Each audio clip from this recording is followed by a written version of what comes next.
ব্রাহ্মণবাড়িয়ার কসবায় সেবন না করায় রাকিব নামে এক যুবকের উপর করে তার দিয়েছে ব্যবসায়ীরা। রোববার রাতে উপজেলার বায়েক ইউনিয়নের পূর্ব খাদলা এলাকায় এই ঘটনা ঘটে।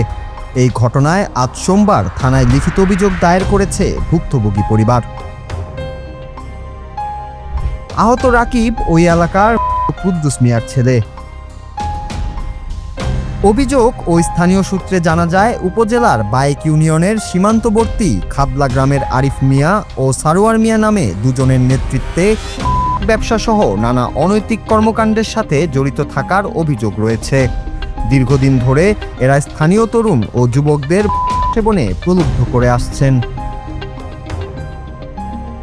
সম্প্রতি তারা একই এলাকার যুবক রাকিব আহমেদকে সেবন করতে প্রলুব্ধ করে।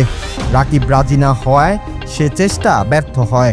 রোববার রাতে জমির ধান বিক্রি করা হবে বলে রাকিবকে খবর দেয় ব্যবসায়ীরা।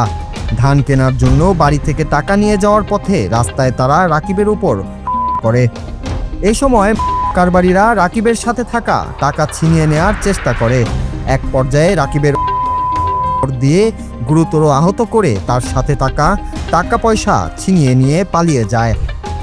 পরে খবর পেয়ে পরিবারের লোকজন তাকে উদ্ধার করে উপজেলা স্বাস্থ্য কমপ্লেক্সে নিয়ে আসে।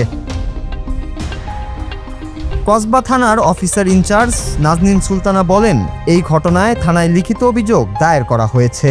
বিষয়টি তদন্ত করে পরবর্তী আইনানুগ ব্যবস্থা গ্রহণ করা হবে। Bangla TV news desk.